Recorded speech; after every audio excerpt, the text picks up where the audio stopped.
Hey guys, I think there were a few people watching. Let me get this thing adjusted here, my green screen.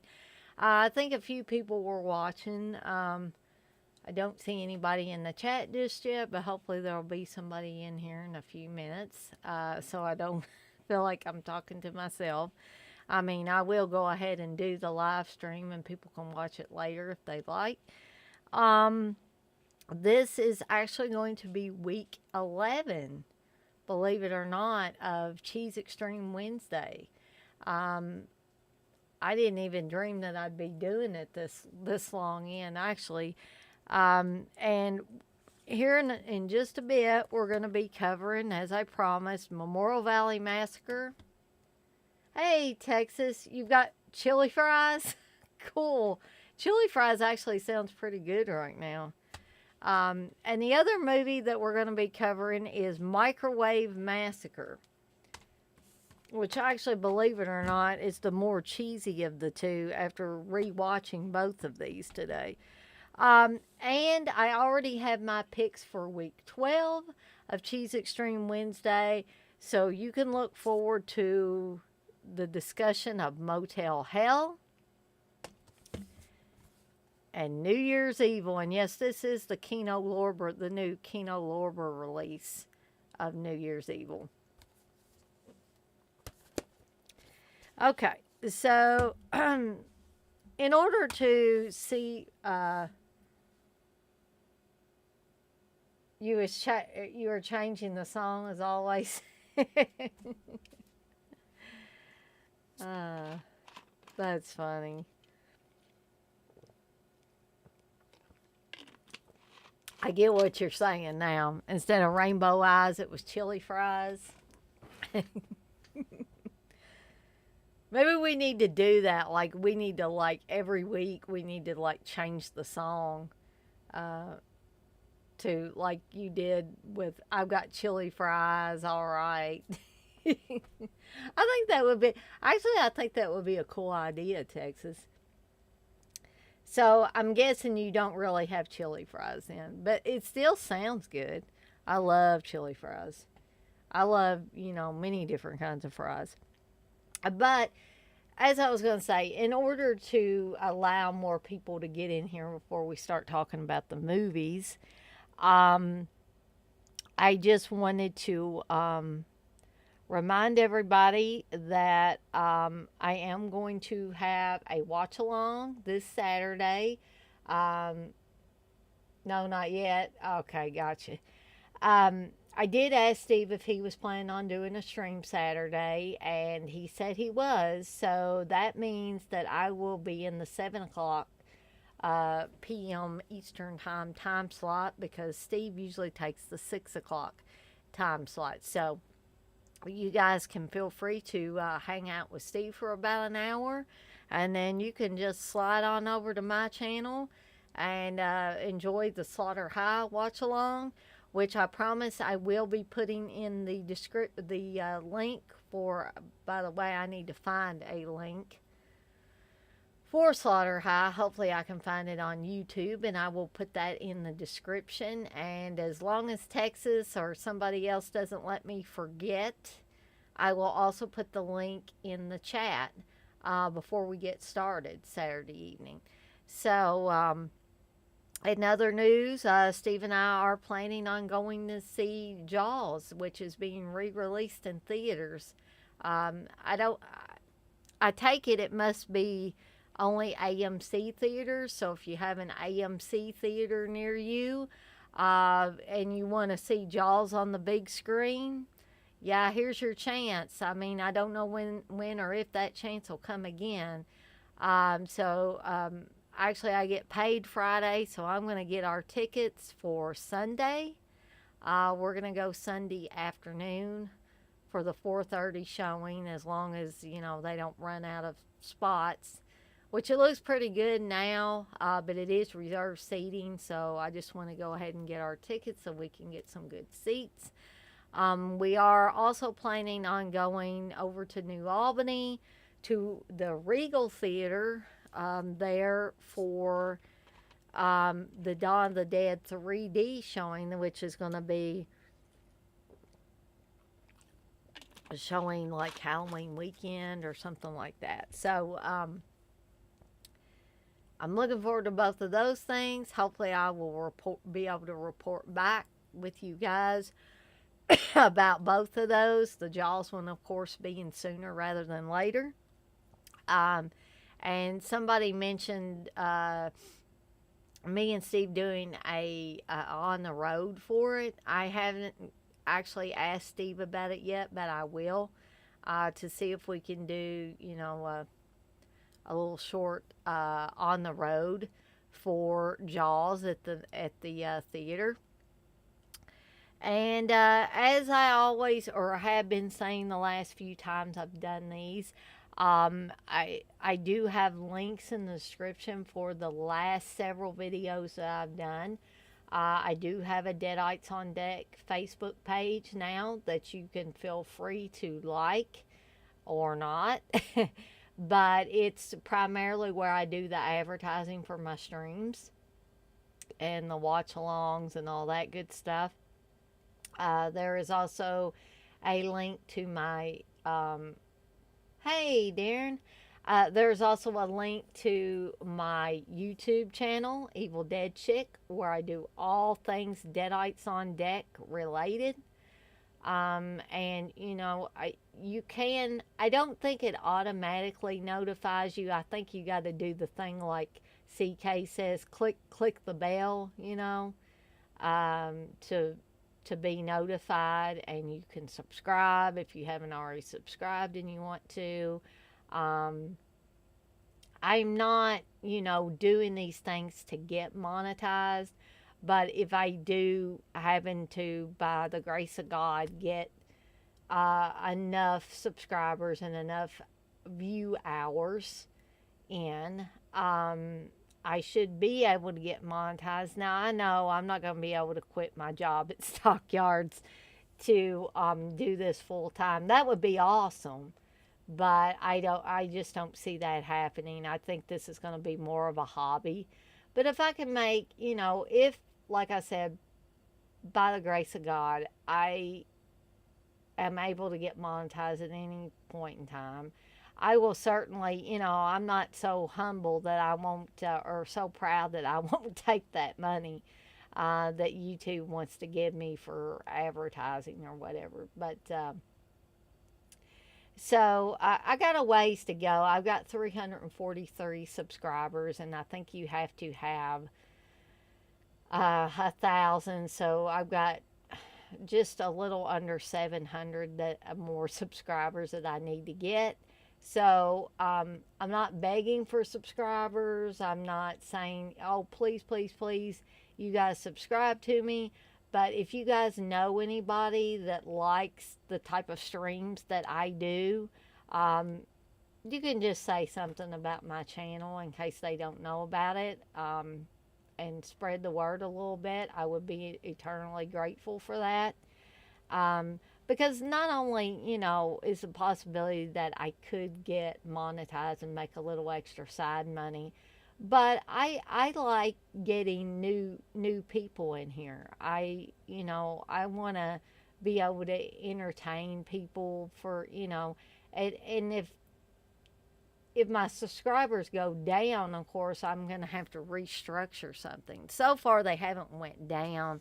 They've kind of plateaued now. But I don't want to sound like some of those other people that are saying, please subscribe to me, please subscribe to me, and they drive you crazy. So I don't want to do that. I'm just saying, if you are interested and you haven't subscribed, or you know of somebody else that might be interested in the content that I'm doing, feel free to send them my way. So I have that. I also have the link to my Etsy shop. I'm planning on putting several new items up there as soon as I can get the designs together. So you guys can look forward to that. And there's also a link to my TeePublic storefront where you can pick up a couple of Deadites on Deck designs, not only on shirts, but pillows and cell phone cases and Oh, just all kinds of stuff. I can't think of them all now. It's too late in the evening to be thinking about all that stuff. But if you're interested, feel free to check it out. Um, and one last thing before I get started with the movies, because we do have both Texas and Darren in here, and I think there were a few more people watching. Actually, I'm going to take a look here. It looks like we've got about 6 people in here, 6 concurrent viewers. Just everybody's not chatting right now or may not be interested in chatting. Uh, oh, I did want to bring up, before I bring up my appointments I had today, don't tell Steve right now because I'm not buying it right now. But as I said before, I've been doing some research into how I can make my streams look better. And I've noticed how, like, exceptionally clear some people's streams are. And I've noticed that mine look pretty clear when I'm streaming, but when they actually end up on YouTube, they don't quite look as good. Now, I don't know how it's looking on your guys' end. Like Texas Darren, for instance, while you're looking at it now, I'm just curious how clear it looks. I mean, I'm not conceited. It's not about me. I just want my content to look good. Um, so if I could get, a little bit of feedback about how it actually looks when you're watching the stream versus after it's already been processed in YouTube. So I can kind of determine if it is my equipment or our internet still is enough to snuff, and the way we're looking at it, it looks kind of cruddy. Because Steve says I've got this streaming webcam, and he's got a pretty good webcam. Texas, you say it looks great. Now, let me ask you this, Texas, because I know that you've watched Dirk and the other guys when they do theirs. Um, does theirs seem more crystal clear than mine when you're watching it? Because when I watch theirs through YouTube, it looks exceptional. I mean, Dirk looks exceptional, Pop looks exceptional, all those other guys, wherever they're filming, it looks exceptional. Uh, Darren, that's exactly what I want, though. You say it's decent picture quality, but not as bright as some others. To be honest, yeah, that's really, Texas. That was fine. You saying it looked great, but I like that. I need that criticism because I need to try to figure out where that weak link is. Now, Steve's thing is he says it's because we're using a webcam. He says that we probably, to get the best quality, we either need to be doing it with a DSLR camera, which they are super expensive, but I am thinking about investing in one a little bit down the road. Or some people use their phones. Um, and Darren, you say maybe you need an HD camera. Well, I'll tell you, the Logitech streaming camera is HD, but I'm leaning more towards what Steve said of maybe I need a DSLR camera, because there's something that these people are doing differently. It's got to be, to make it more clear. Wes, you say it gives me vertigo. My opinion, you don't need a green screen. Use those lights in the background. Lighting in vids is really hard to do and make it look good. Um, so, Wes, again, I apologize for the green screen giving you vertigo. Um, I would be willing, I mean, would a stationary picture be better for you or for other people that get vertigo easily? Would it be better to have a stationary picture? Because I honestly, I hate to give up my background because I've worked hard to get this background to look that good.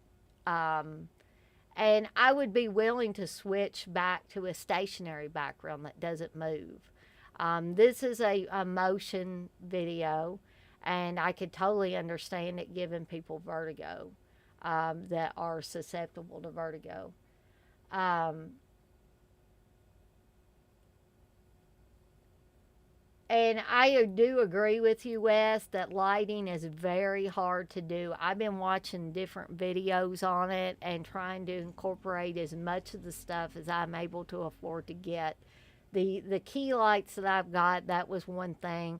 I haven't been able to get my reflectors, set up just yet. I hadn't had a chance to.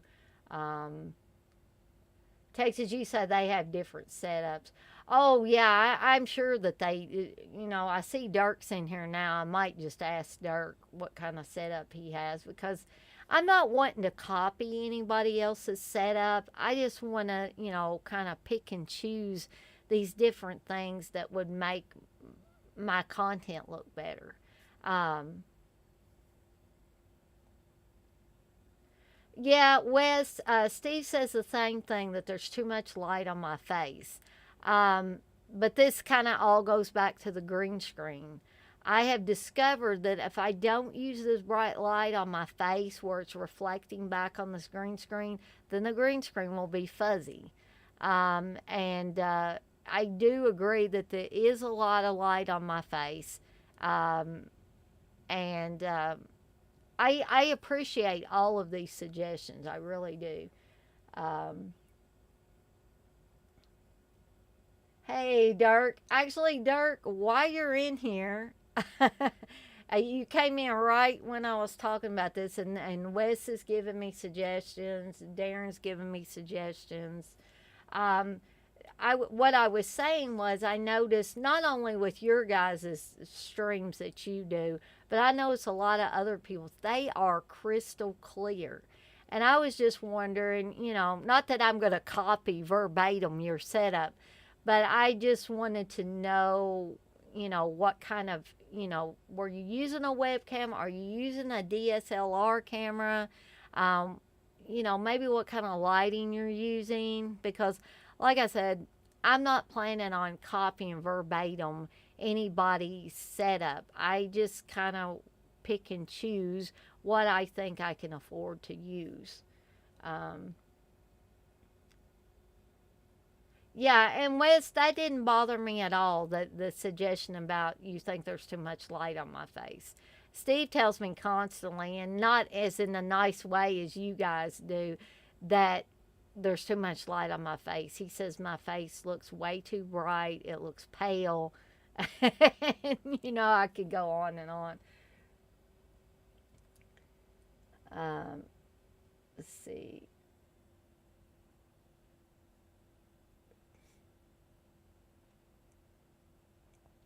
Let's see. Hey, TJ. Um, I have looked at tutorials online about green screens, Wes. I have tried to incorporate almost everything that these people have been telling me. These are people that get tons of views on their videos. I guess you would consider them pretty professional in what they do. I think the girl's name is Kat Mulville. She does some. And there's a couple, two or three other people that I've been watching, not only on the green screen stuff, but also how to do things in OBS, and, do the overlays and do all that stuff, which I hope to be able to incorporate at some point. Um, you, you've done it, but it's a bitch to set up. I agree. To get it done just right, it is a bitch to set up, honestly. Dark, you say, I don't know if my lighting tips would help. I have a Logitech webcam and I have two light bulbs on. One green one white. Yeah, I have. Well, actually, they're both white light, but it has a green filter on it, which I use to help with my green screen. And I also have a Logitech webcam. It's actually one for streaming. But Dirk, let me tell you, whenever I watched y'all stream, every one of you guys was crystal clear. And I'm like, I want to be able to get that. And like I was saying a little bit earlier, Steve says it's probably because neither he nor I are using a DSLR camera, and or we're not using our phone. He says that's two things that people do, and they get pretty much exceptional quality. But if you're just using a webcam, there's got to be something else I am doing wrong, some setting I don't have right. And then poor Wes, bless his heart, he says my green screen background is giving him vertigo, which he says I don't need the green screen. But I've invested so much into the green screen, I hate to get rid of it. But I said I would be willing to go back to a stationary picture instead of this moving picture if Wes thinks that that's what's causing the vertigo. Because I don't want people to stop watching my streams because they're getting sick because of my background.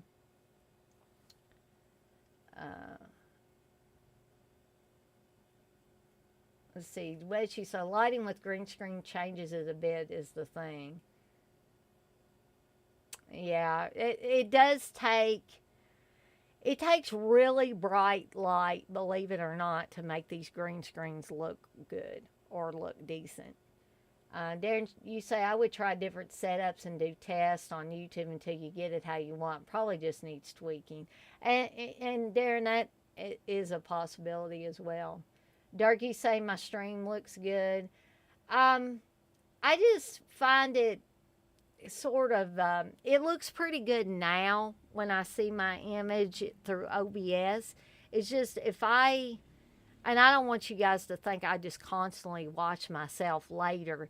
The only reason I watch myself after I've done a stream is to find mistakes. So hopefully I can fix them for the next stream.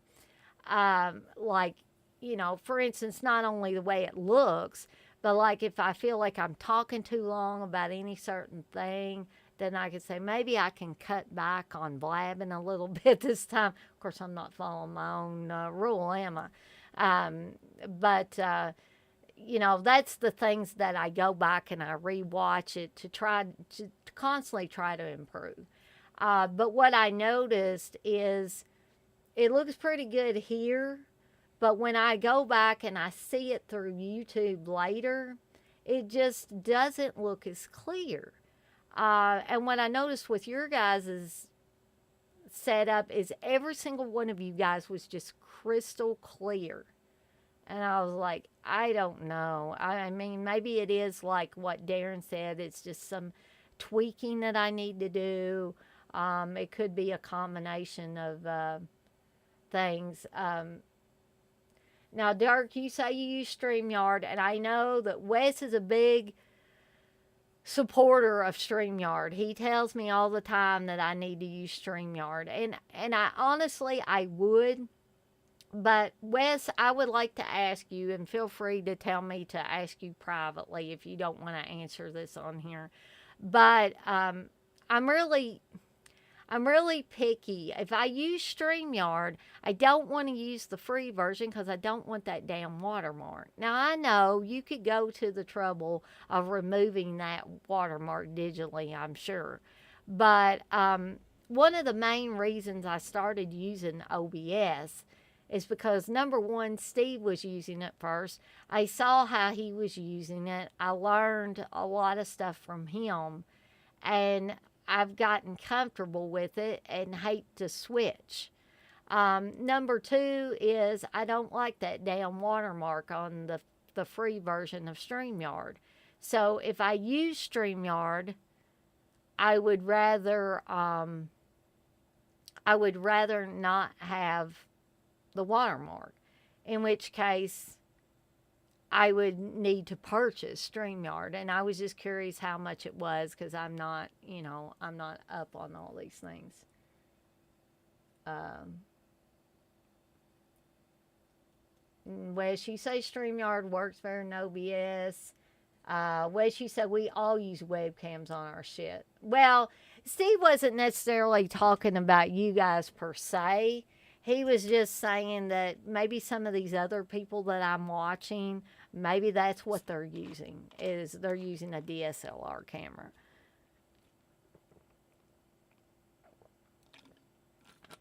I just basically use a webcam just because it was easier to set up, and I guess I'm a little lazy.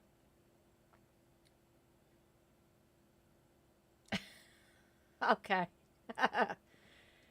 Oh, goodness. I'm not even going to read that comment, Wes. Oh, now Aaron's in here calling us sluts. Hmm.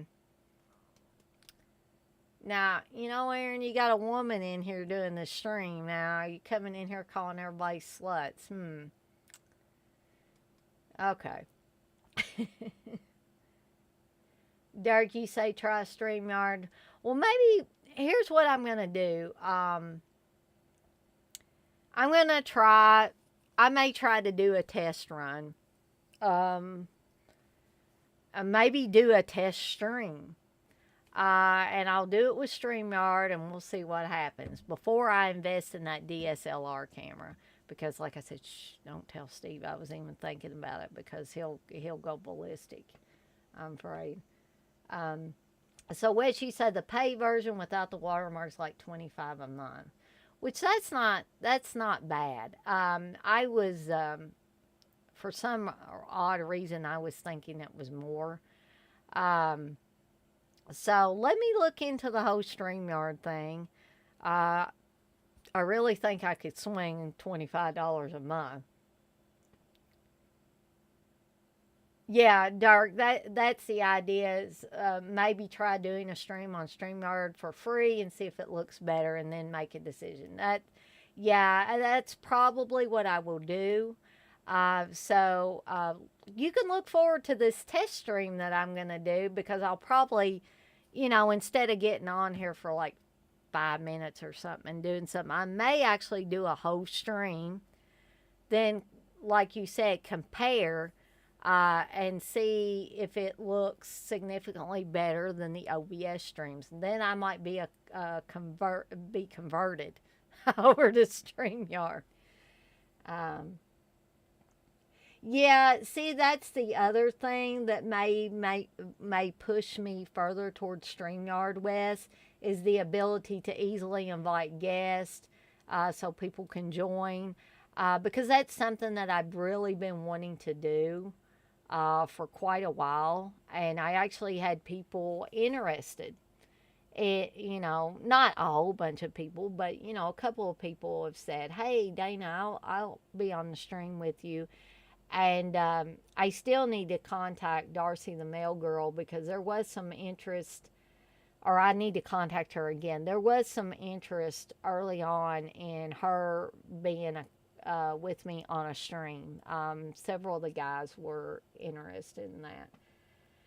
So yeah, and add music and all of that. Yeah, it certainly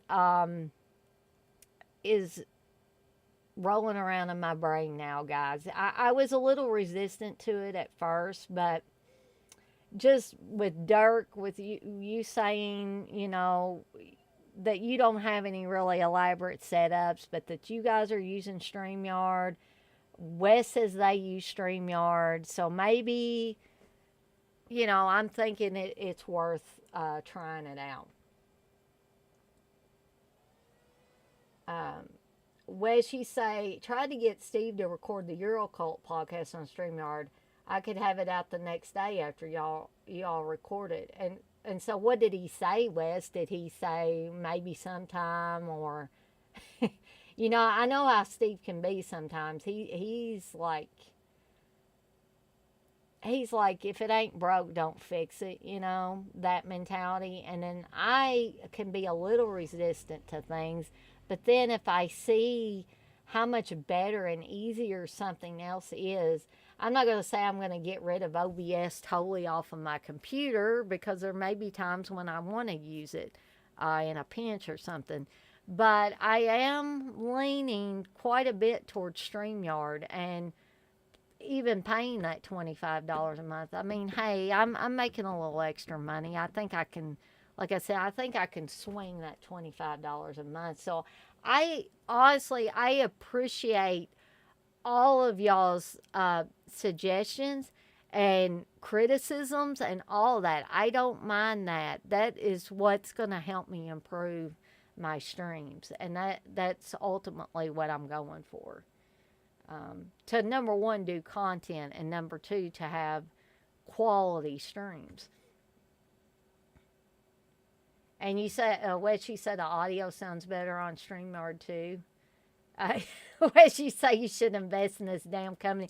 You know what they should do, Wes? They should pay you to do commercials for StreamYard, because you've about converted me. So, they would be crazy not to have you or somebody like you to advertise for them. Exactly what Dirk said. You should be a salesman for StreamYard. Yes, Wes, I know how my husband is. I definitely know how he is. He's, people think I'm stubborn. I believe he's more stubborn and headstrong than I am at times, because I just want to make quality content. That's all I'm concerned about. And if I have to get used to new software, so be it. But Wes, again, I would like to say that I'm probably not going to give up my green screen per se, because I love it so. But I would, like I said, if the movement on the green screen is giving you vertigo, or if it's making anybody else sick, I want to know about it, and I want to know if having a stationary photo on the green screen instead of a moving photo would be better for you guys. I can even, by golly, I can even switch it now. I've got my cabin background on here, just the stationary picture. I just thought this was cool, and I never even thought about it giving anybody vertigo. So you just let me know what you would like me to do, and I will try to. Although I won't get rid of the green screen completely, I'm sorry. I've already invested money in this green screen, and I'm a little bit partial to it. But I am willing to have a stationary picture on there as opposed to a moving one. Aaron, you say y'all leave Steve alone. Yeah, I know, Aaron. You want, we're abusing poor old Steve, ain't we? Well, she say no BS. That app is why we're about, basically makes things very easy. Oh yeah, I mean I can see how it would streamline a lot of stuff. Um, and to be totally honest, I don't know why I was so resistant to it for so long. And you guys probably think I'm crazy, because now I'm like, oh, okay. You guys say it's quality, the picture quality is awesome, and all of that. Well, why in the hell didn't I switch over or test this out before? So, anyway, with all of that being said, I'm going to go ahead and move on to the movies, because it is after 8:30, and I've probably bored people to tears by now talking about setups and stuff for live streams. But we are going to talk about Memorial Valley Massacre and Microwave Massacre. But I did, for those of you that are in here now, that weren't in here earlier, next week for Cheese Extreme Wednesday, we're going to be covering Motel Hell and New Year's Evil. So, and for those of you that didn't hear it earlier, I am doing a Slaughter High watch along Saturday evening around 7 p.m. Eastern Time after Steve does his stream, which will probably be at 6 p.m. Eastern Time. What did she say? Dana, have you ever been concerned why Steve is so much into rape cinema? Yeah, at times, to be honest, I have. I heard you say, damn, lol. Um, yeah, there was a lot of that. There was a lot of that talk last time, wasn't there? Yeah, whew. Yeah, first it was the nun stuff and the cheerleader stuff. Now it's the rape cinema, as Wes called it. But anyway, on that note, we're going to get to the movies. Oh, I did forget to tell y'all, you're going to be like, oh God, can we just get to the movies? But I did mean to tell everybody about my appointment today in case anybody cares. You guys basically know the story of me um, trying to get accommodations for my anxiety and stuff. Primarily, I'm wanting to work from home from here on out. I think my appointments with both the psychiatric nurse practitioner and my therapist went fairly well. The only thing I was a little bit frustrated with, and I was not in any way, shape, or form frustrated with the psychiatric nurse practitioner, but she was filling out the part of the paperwork that she was supposed to fill out. Why they have this damn thing on there for a disability? Usually people don't get over disabilities. It's not like a broken arm or something like that. A disability generally stays with you for the long haul, for your entire life. And in this case, it's anxiety and depression and panic attacks.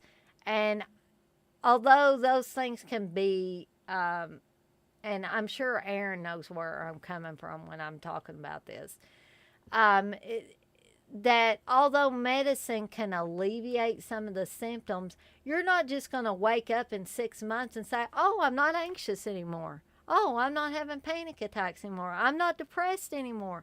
I wish that was the way it worked, but sadly, I don't think that's the way it works. So, anyway, she was going along, filling this stuff out and discussing it with me, and making sure that I was okay with what she was putting down on this paperwork. Um, but then she got to it, asked about the duration, the freaking duration of the disability. It's like, okay, why in the hell do you have that on there? Unless you're trying to specifically trip somebody up or cause somebody to have more problems getting this okayed. So, what she told me is her experience has mostly been filling out paperwork for intermittent FMLA, which is leave. That's medical leave. And I'm not asking for leave. I am asking for the ability to work from home so that I can perform my job properly, because the anxiety is getting too much for me when I'm in the office. That was the whole point of this. And so she said when she fills out intermittent FMLA, she cannot put that it's, permanent, or we don't know how long the duration's going to be, indefinite. She can't put any of those things or they'll kick it right back out. And so she said, what are your thoughts on it? I'm like, I don't know. You just told me that we can't put, permanent. We can't put indefinite. We can't say we don't know. I said, okay, well, can I do 6 months to a year and revisit this? And so she ended up putting 6 months down. But whenever I sent the paperwork to my HR department at Stockyards, I made sure to note in there exactly what the psychiatric nurse practitioner told me, and explained it. Of course, granted, as with anything, I have not heard back from them yet. So I'm still waiting to hear what the outcome of that is going to be. I'm hoping it's in my favor, but anyway. Um, Darren, you say I've not seen Motel Hell in years. I haven't even opened the Arrow version. Wow. Proctologist? No, I didn't say proctologist. I said psychiatric nurse practitioner, Wes. Darky say, hey Darren, watching The Killer Reserve 9 seats. Looks solid. What'd you think? Darren, you say, Dirk, I really enjoy that one. Film looks awesome on the BD too. Well, she said the whole box is decent. Darren, you said the Cat Ellinger commentary track is very good also. Dirk, you say, yeah, it looks good. Looks great. Good to hear. They're all good. Okay. So now I'm going to go ahead. Y'all feel free to keep chatting in there about anything that you want. I'm going to get started with the movies. And we're going to talk about Memorial Valley Massacre first.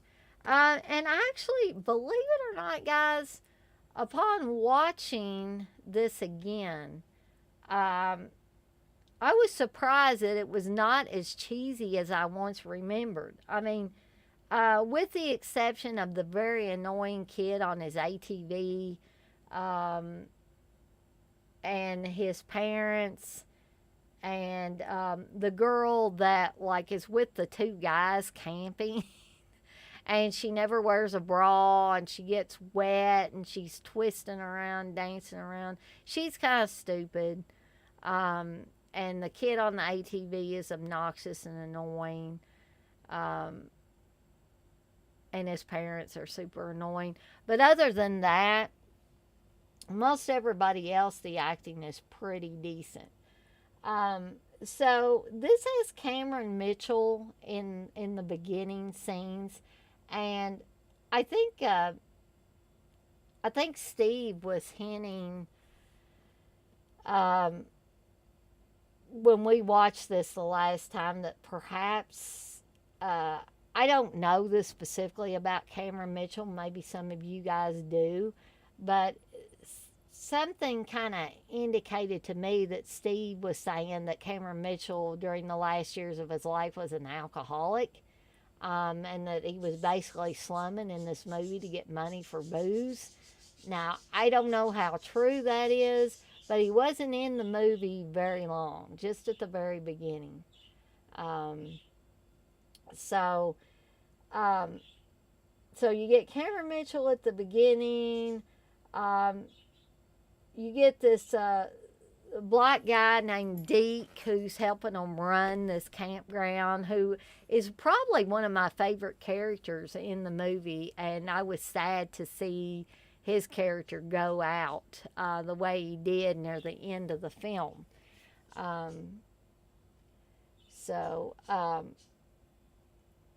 This basically concerns I guess you'd say he's a feral young man living in the caves on this campground that was untouched by anybody. The ecosystem was that delicate because it hadn't been touched in years.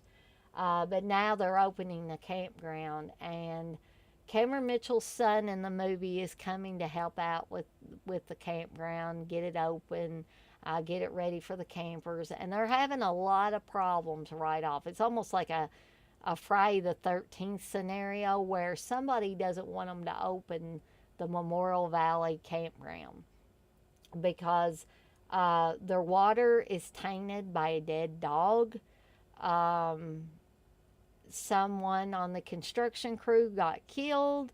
So there's been any number of like freak occurrences that have happened.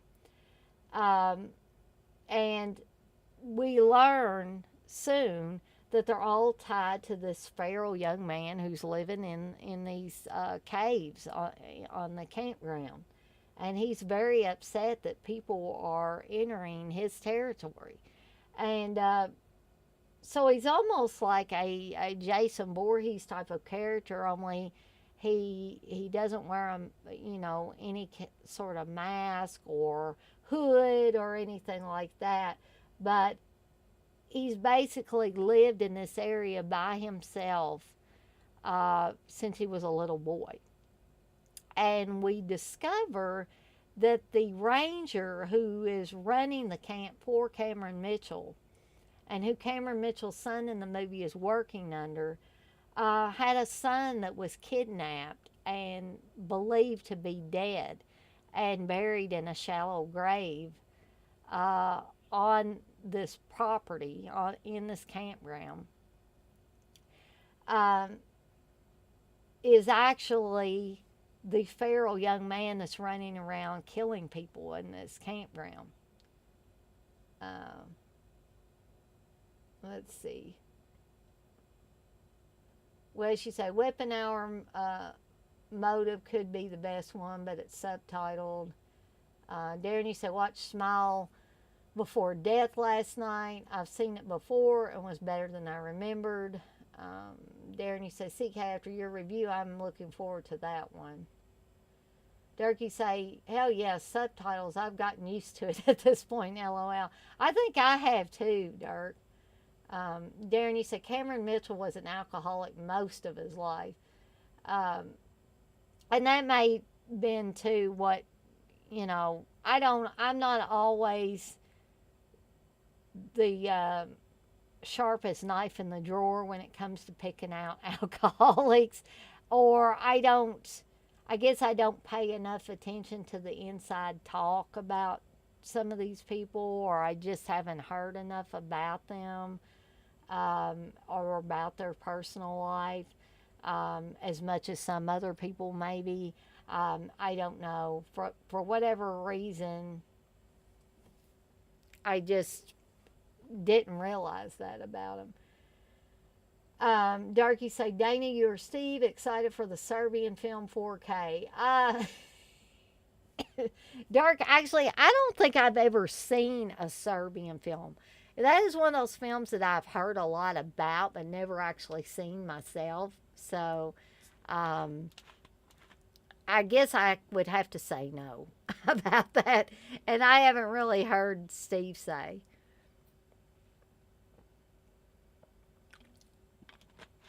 Well, she say, that's true. Cameron Mitchell was in a ton of shit towards the end of his career. What she saying about shit? I mean shit, pal. Wasn't he in Jacko? He may have been, Wes. It's been a little while since I've seen Jacko. Yes, Darren. Memorial Valley Massacre, I must own half a dozen times on different Brentwood sets. Definitely cheesy for sure. It does have its cheesy elements. It does.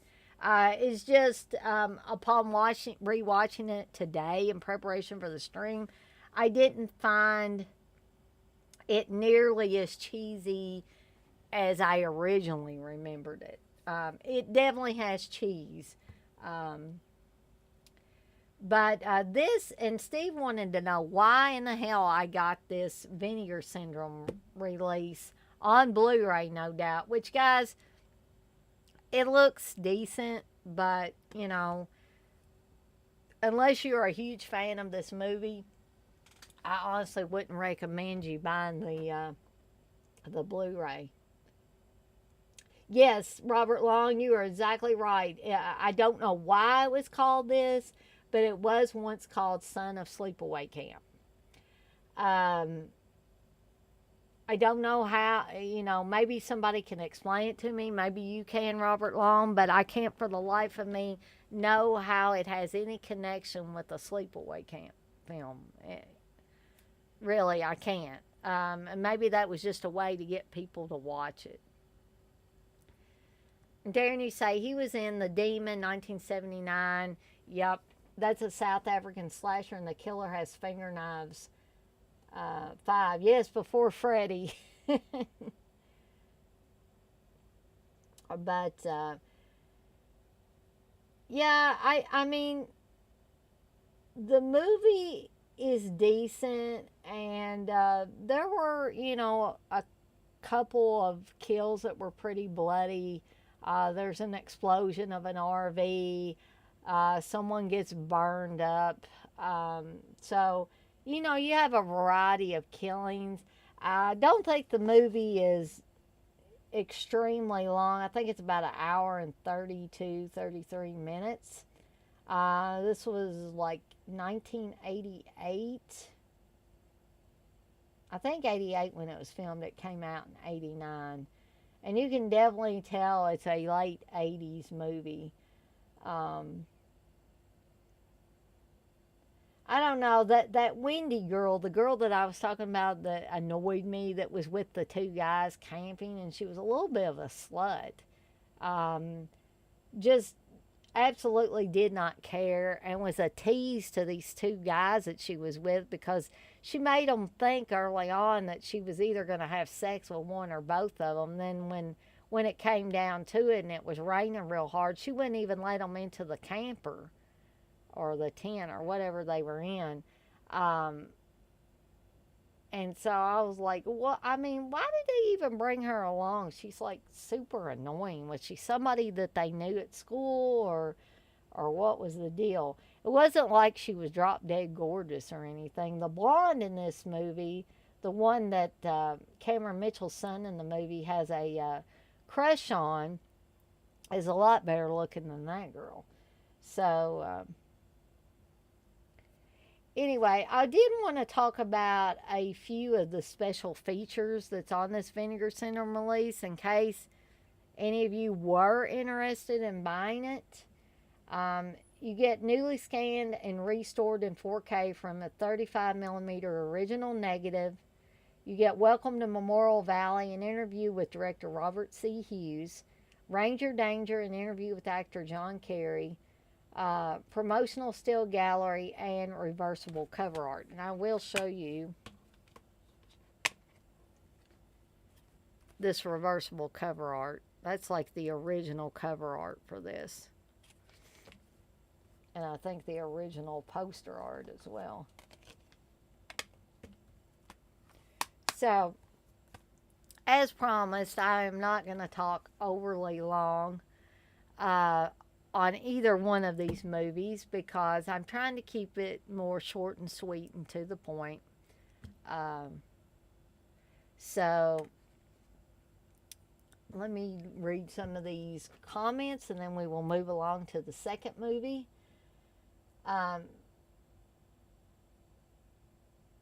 Oh yeah, 5 years before Freddy. I got you there. Darren, you said probably will upgrade this in the next sale. Yeah, like I said, if you do enjoy the film, then I would say, yeah,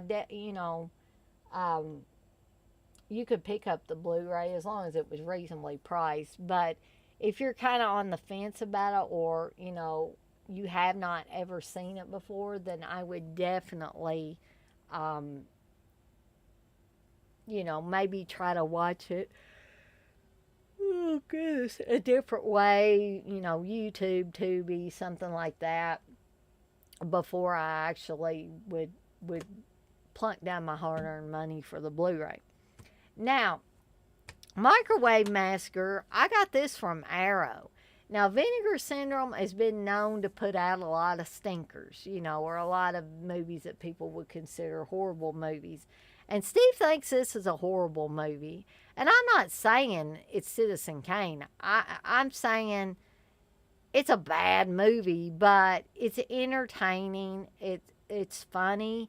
It's meant to be funny. It's actually meant to be, one of those horror comedies. And I think Arrow did an excellent job with this from the transfer on down. I love this cover art here. It's so great. The woman's head in the microwave. And let me tell you something about the microwave in this movie. This is the biggest freaking microwave I've ever seen in my entire life. I'm sure a microwave like that doesn't exist anywhere, but it was just so funny. And of course, This was supposed to be in the early days of microwaves anyway. Actually, the movie was filmed in 1979, but for whatever reason, maybe they ran out of money or something, I don't believe it was actually released until 1983. Um, Daniel want to know, has it got Hysteria Continues commentary? Are you talking about Microwave Massacre, Darren? Because let me see. I'm not sure. I didn't think it did. It does have brand new audio commentary with writer producer Craig Muckler, moderated by Mike Tristano. And there's a making of featurette. And I think there's an interview with the director as well. But I can show you the other cover art, because this does have reversible cover art. That's pretty hilarious too, that artwork. Memorial Valley Massacre. Let's see here. Let's take a look. Yeah, I don't think it does either, because I was. Yeah, no, I don't believe it does, Darren, sadly. I wish one or both of these could have had Memorial Valley Hysteria Continues commentary. You would think this Arrow release would, but unfortunately it does not. So, you know what's funny to me about this, above all else in this movie, is the fact that Jackie Vernon stars in it. Jackie Vernon, the comedian who did the voice of Frosty the Snowman in the old Rankin Bass cartoons that I used to watch growing up as a kid. And I'm sure many of you others that are in here have seen over the years. I mean, Frosty the Snowman is an old Christmas cartoon.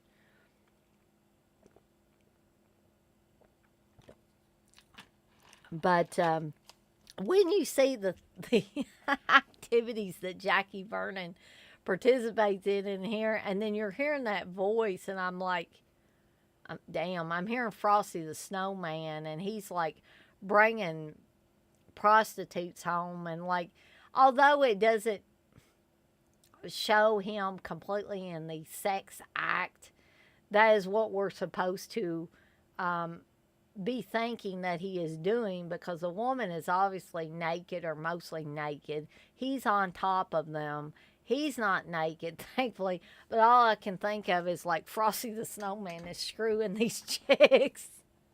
So,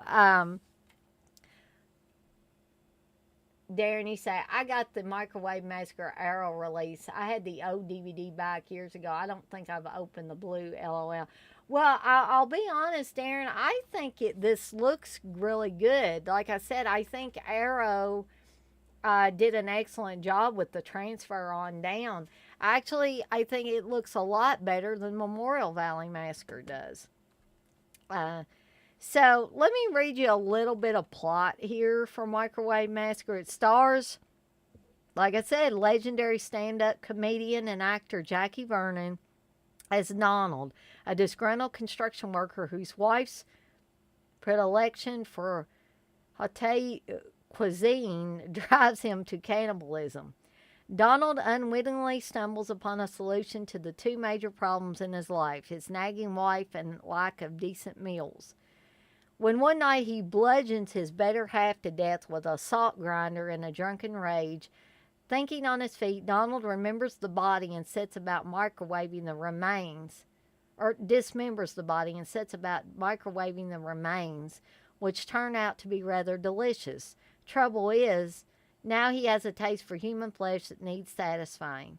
Eschewing all notions of good taste, Wayne Berwick's Microwave Massacre is a deliciously depraved exercise in political incorrectness that has gone on to gain a cult following thanks to a characteristically deadpan performance from Vernon, who delivers such choice lines as, "I'm so hungry I could eat a whore," and yes, he does say that. Vegetarians need not apply. And it's not only Jackie Vernon's performance in here. And Jackie Vernon was known for doing deadpan comedy routines. That was what he was most well known for. So, in a lot of ways, he was perfect for this role of Donald. And he does have a very nagging wife. I mean, I wanted to kill this woman. And I'm another woman, but she was just so mean to him. Um, I mean, here is a woman who's obviously up in years, um, going like this to her body and stuff and saying, there are still men that find me attractive. It's like, what in the heck? What are you, you're a grandma. What are you talking about this stuff for? And she keeps wanting to feed Donald these meals that I swear to you, they look like TV dinners. And I'm not talking about frozen dinners that you see now. I'm talking about those damn old TV dinners that used to actually be in those full trays that you used to be able to get. I mean, come on. But she says and she calls it, instead of calling it cuisine, she calls it cuisine. She cannot pronounce anything right. Um, the first time we see Donald come home from his job, she looks out and she says, oh, it's you. And he said, you were expecting someone else? And she said, what? And then he says something about the Department of Health. And she said, any man would do. It's like, what is a woman that age talking like that for? She's talking like she's at best 35 years old or something, or possibly 40. There's some, 40-year-old women or 40 plus that have really kept themselves up, but this woman obviously did not. um, yeah, Dirk, you say, I'm going to have to use that line. I'm so hungry I can eat a whore. He does say that in the movie, and you just can't help but chuckle. And there are scenes that remind me of Blood Diner, even though this was quite a bit before Blood Diner, because there is a scene where I think he's spreading mayonnaise all over the chick, and she's talking about how kinky it is. She's naked. He's spreading on the mayonnaise and then puts a giant piece of bread on top of her, and basically makes a sandwich out of her.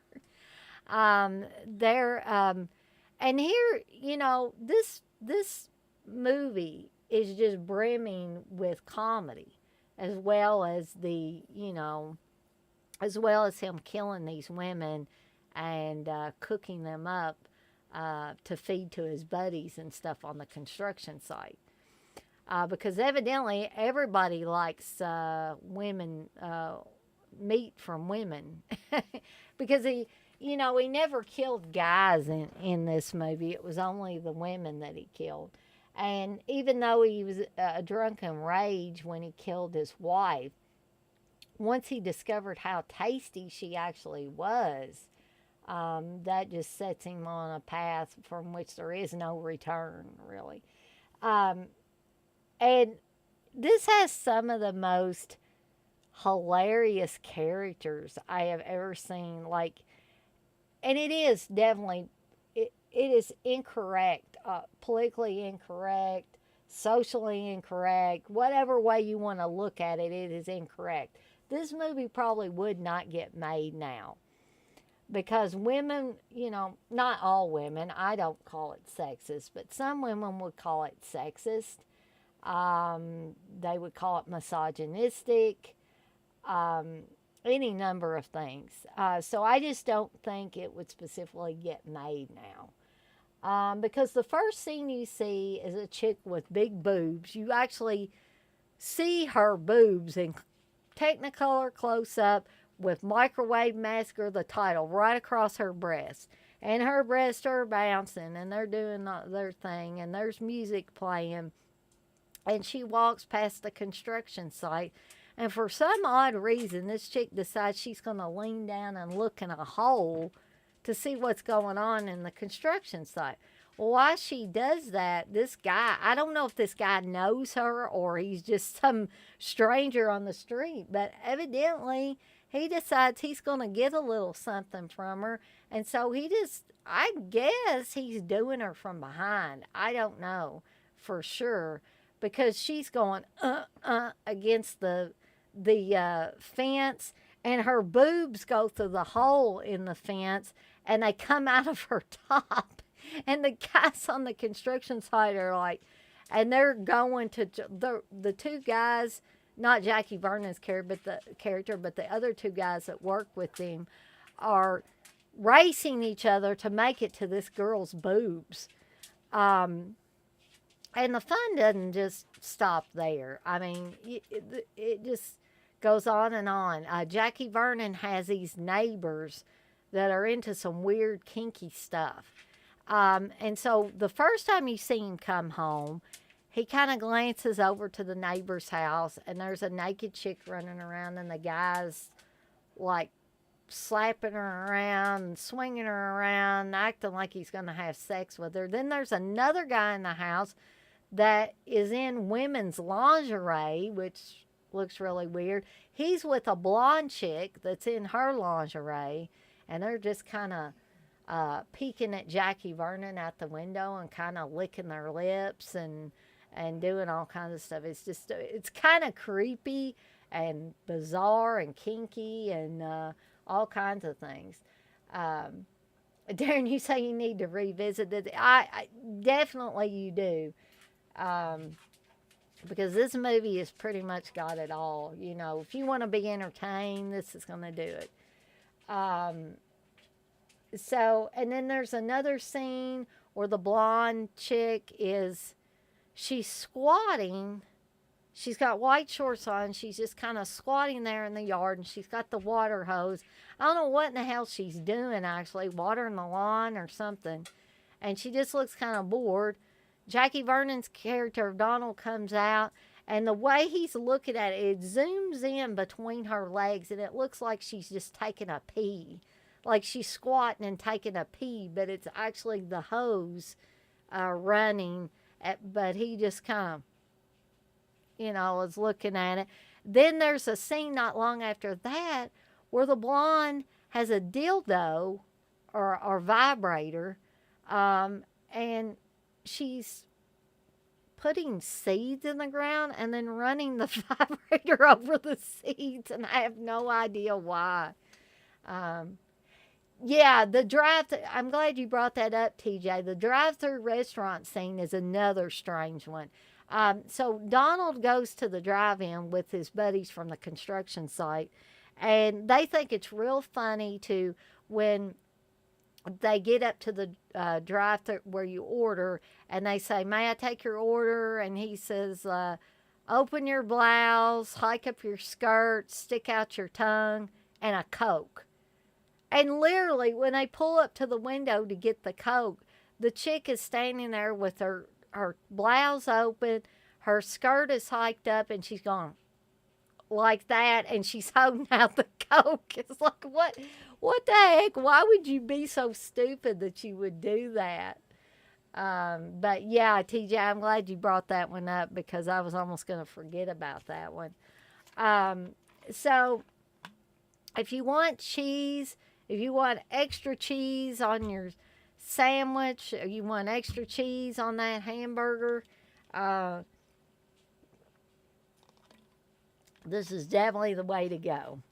And if you can get past the fact that Jackie Vernon was the voice of Frosty the Snowman, when you see him doing all this stuff, you'll be fine. But that was one of the things that I kept thinking about. It's like, Frosty the Snowman just killed his wife. Frosty the Snowman is baking his wife in the microwave oven. Frosty the Snowman is screwing these women and then cutting them up and eating them. Yeah, I mean, it does. It's literally busting at the seams with all kinds of insanity. Uh, Darren, you said the customer's always right. I guess, but I just, it was actually fun to go back and rewatch this one again today. I was off from work, of course, so I had plenty of time to rewatch both of them today. The Microwave Massacre is actually not quite as long as Memorial Valley Massacre. This one's only 76 minutes long. Of course, it's not rated. Um, I'll give, I'll read off some of the special features. Of course, you get a new 2K restoration from the original camera negative. There's also a DVD included in this. Um, you only get mono audio, but you get a brand new audio commentary with writer producer Craig Muckler, moderated by Mike Tristano, as I said earlier. Brand new making of featurette, including interviews with Muckler, director Wayne Berwick, and actor Lauren Shine. A trailer, original treatment, an 8-page synopsis. That is BD and DVD ROM content. A reversible sleeve featuring original and newly commissioned artwork by Wes Ben Scotter. But yeah, you know how it says it throws away notions of good taste? It definitely does that. Um, but if you're wanting an entertaining time waster, something that you really don't have to think about that much, Microwave Massacre surely fits the bill. Um, and also, Memorial Valley Massacre is not as bad as it may first seem. If you can get past a handful of annoying characters, it is, in my opinion, a fun little movie. Uh, but again, before I plunk down my hard earned money on the Blu ray, I would watch this in a free version if I could, to determine if I was going to like it or not, if I had not seen it before. Durkee say, love politically incorrect comedy movies. Music always against the grain of the world is better for me. Critical thinking and free thought, not letting them brainwash and create another sheep. Yeah, I said that too. It's important for people not to become sheep, and just go along with everything that somebody tells them. And we could go back to the movie They Live 1,000 times, put on your damn sunglasses, um, and see the truth. So I totally get what you're saying about that, Dirk. Um, and I'll tell you guys, like I said, I'm trying not to go on too awfully long about these movies, especially on the Cheese Extreme Wednesdays, and other streams where I feel like I'm kind of reviewing the films. But I do want, I try to stay on here long enough where you guys don't feel like it was a total waste of your time. I'm not just on here for 10 or 15 minutes. Um, there you say, hell yeah. Um, but I am willing to stay on here till around 9:30ish. I do have to go into work, or not go into work, but I do have to work tomorrow. So, and I'm sure a lot of you guys have to go to work tomorrow. So, I don't want anybody to miss out on their beauty sleep. Um, I will take all of your guys' suggestions um, into consideration concerning my streams. Wes never did answer me if he thought it would be better for him if I went with a still picture. Perhaps he's wanting me to get rid of the green screen altogether, but I honestly can't. I can't do that because I love it so much. But again, I would be willing to have a still photo rather than a moving image. I mean, we could go back to the cabin thing, or I could find maybe another still photo from Envato that I could use as well. But, I hope nobody wants me to get rid of the green screen completely. But how do you? I'll just ask you other guys in here. How do you guys feel about the green screen setup? Is it making anybody else sick? Would you prefer that I went back to a still photo, or um, I'm just curious what the overall consensus is on this. Texas, you say I showed Blissful her first Jallo last night. We watched Black Belly of the Tarantula. Cool. So, what did she think, Texas? Did she comment a lot on it? I don't know if I've seen Black Belly of the Tarantula, to be honest. I'd love to know what somebody else thinks about it. Darren, you say awesome, Tex. Love that one. Um, Dirk saying nice. So, I mean, it could be possible that I watched it with Steve, and I have heard of it, but I just don't. I'm not sure if I've watched it. Texas, you say she really liked it. Awesome, Darren. It's a future Euro cult pick. Well, see, that'll give me a great excuse to watch it. And TJ, you say it don't bother me, the green screen. Okay. Well, Wes has told me on more than one occasion it gives him vertigo. And I wasn't sure if he was talking about just the green screen in general, the way it's set up, or if the actual moving video was giving him vertigo. But yeah, Darren, I am, that makes me excited about that. Texas, you say she figured out who the killer was early and I couldn't lie to her.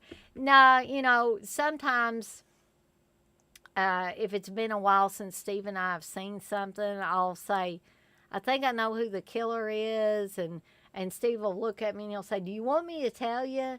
Because I don't want to spoil it for you. But, if you want me to tell you, I'll tell you.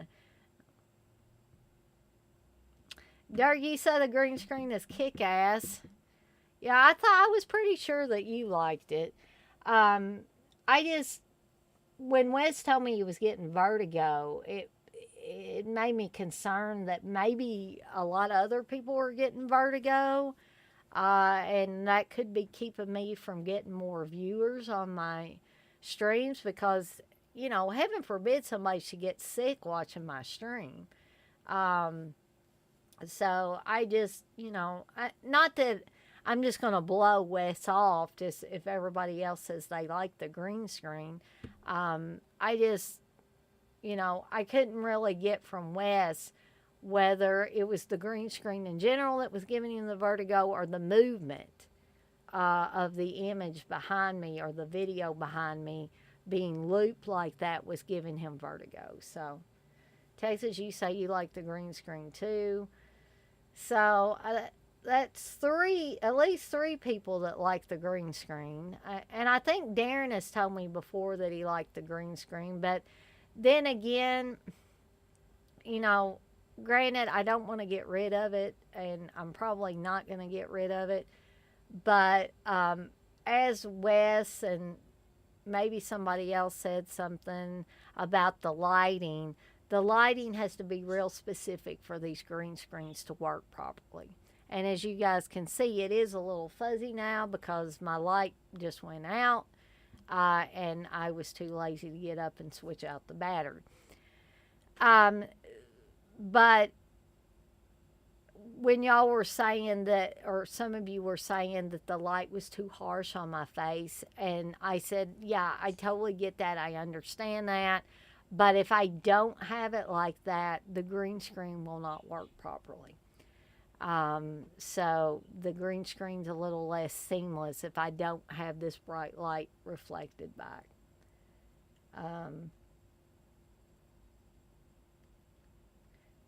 Darren, you say I got you on a 65-inch TV and like the green screen. Well, I look at it on our 72-inch TV, and the green screen looks perfect to me. It's just me, the image of me that actually does not look crystal clear. Um, oh, that's okay, Darren. I mean, I totally get that. I'm like that early in the mornings when I first start work. Like at 7:30 in the morning, I'm like, ugh, you know. And I tell people when I'm helping people early in the morning, I'm like, I don't think I'm totally awake yet. I haven't had enough iced coffee drink or haven't had enough Mountain Dew yet. And so my eyes are still all blurry and I'm trying to type stuff and can't type it. And Dougie says it's not late, it's just early, Darren. um, so, for you guys that were in here last night for the Argento versus Fulci, what'd y'all think of that? What'd y'all think of that first Argento versus Fulci? Do you see yourself returning for a second week of that? Um, or do you think I should can that? Um, it seemed like you guys were enjoying it, but I kind of just like get a finger on the pulse, and just kind of get a feel for did people really enjoy it or not. You say we need round two. Do you need round two to get a better to make an objective decision, Darren, or is it just that you guys are wanting a round two? Um,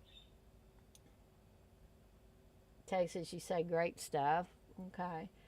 Because I try this stuff out and then I get to thinking and I kind of get to doubting myself that maybe it wasn't such a hot idea. But then I think, well, why don't I just ask my audience? And you guys, Texas, Darren, Dirk, TJ, even Wes and Aaron, you guys are pretty much my core group. Oh, and Jason, uh, Chalupa, Koopa Cabra or whatever. I call him Jason just because it's easier.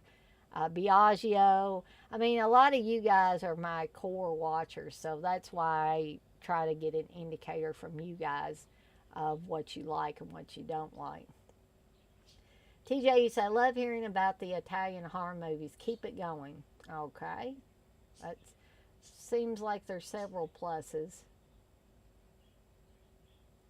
Texas, you say, I just thought UB was going to sue because he did both. I actually thought uh, about that. Like, I was thinking about his Fulci thing that he did because I think he did that on Tuesdays. And I'm totally not trying to steal his idea. Um, just, I can't remember if it was you, Dirk, or it was Darren, or who it was. But somebody I thought brought up Argento versus Fulci or Fulci versus Argento. And so that stayed in the back of my mind. And so yesterday I was thinking, well, why don't I just go ahead and get the ball rolling in that direction, and we'll do that. Darren, you say I'm Argento, but some of those picks are hard to call. I agree. Derek, you say, hell yeah, Argento was gonna end up being Fulci's slave. Laughing my ass off. Oh boy. Um, that's funny. But yeah, I totally agree with Darren that some of them I found it hard for me to call or say which one was my favorite with a few of those picks from last night. Darky say you think it was Darren, and it more than likely was. I just sometimes I take all this stuff into account and I try to write stuff down too so I don't forget about it. I know Darren also brought up a New York, doing a New York slashers one, and I still want to do that at some point. And so, I love you guys throwing different ideas at me because you guys, come up with these fresh things that I hadn't even thought of doing before. Um, and I'm really digging it because um, it it allows me to keep content hopefully on the channel that people enjoy, that people are interested in, and it also keeps things fresh. And it also allows you guys to feel like you're a part of this, which I want you guys to feel a part of it.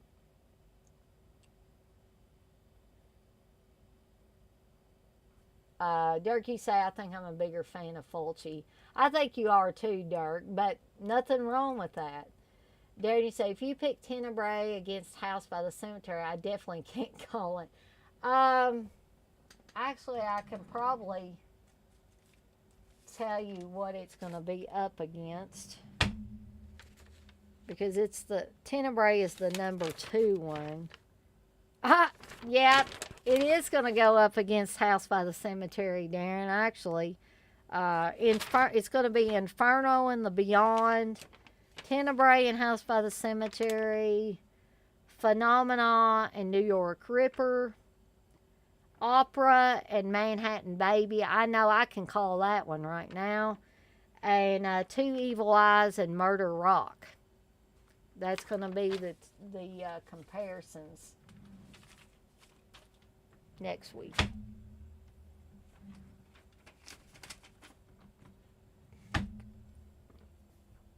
But I think that's going to be a fun one because I know how big of a fan Dirk is of Tenebrae.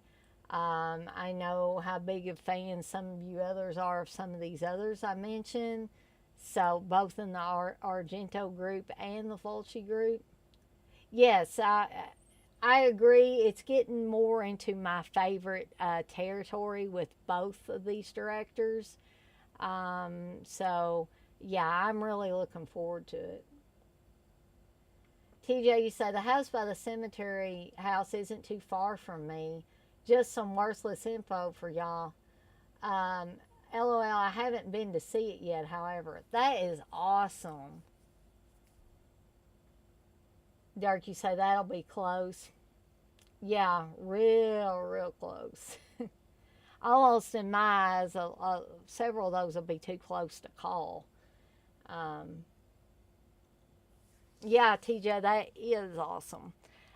Speaking of houses and movies, I did want to tell everybody in case before I get off here because I'm noticing it is 9:30. Um, that for those of y'all that didn't notice on my Facebook page or aren't on Facebook, I entered the Face of Horror contest at Rue Morgue and I'm forgetting this guy's name, but they're putting on a contest where the winner gets $13,000. They get to stay at the Buffalo Bill House from Silence of the Lambs, and they get a 2-page spread in Rue Morgue magazine and a photo shoot with Kane Hodder. So I was like, damn, I got this would be almost a dream come true for me, so I got to enter it. So I think voting starts September 6th. So I think John Cressup or Movie Junkie John on here, I believe he is entered as well. So I don't know if they've got a limit on how many you can vote for. But if there is no limit, feel free to vote for me and vote for John for the Face of Horror. I'm really excited. I don't really think I'll win, but I've been saying please vote for me come September 6th, just so I have a pretty decent chance of winning. And you better believe if I do win, I'm gonna be not toot my own horn, but I'll be telling everybody about it because I'll be so excited. But we'll see how that goes.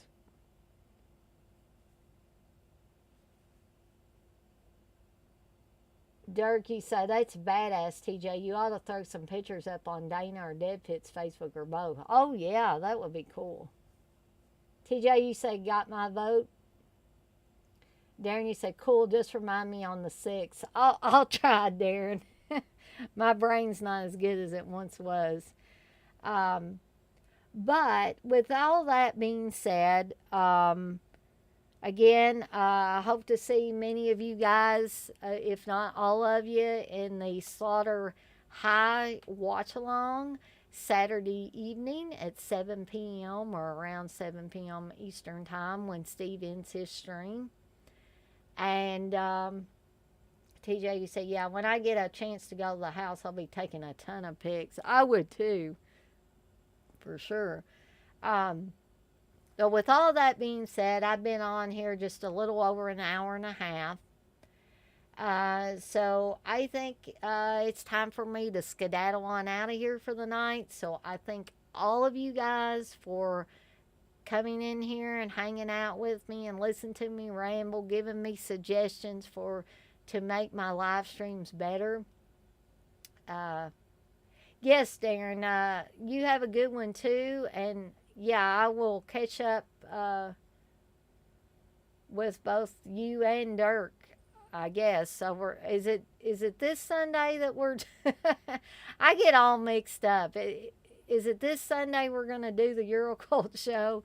If so, I will definitely be talking to you and Dirk then, if not before. Good night, TJ. And so, with all of that being said, as I always say, I'm going to skedaddle on out of here. And I will see you guys on the flip side. And y'all have a good night now.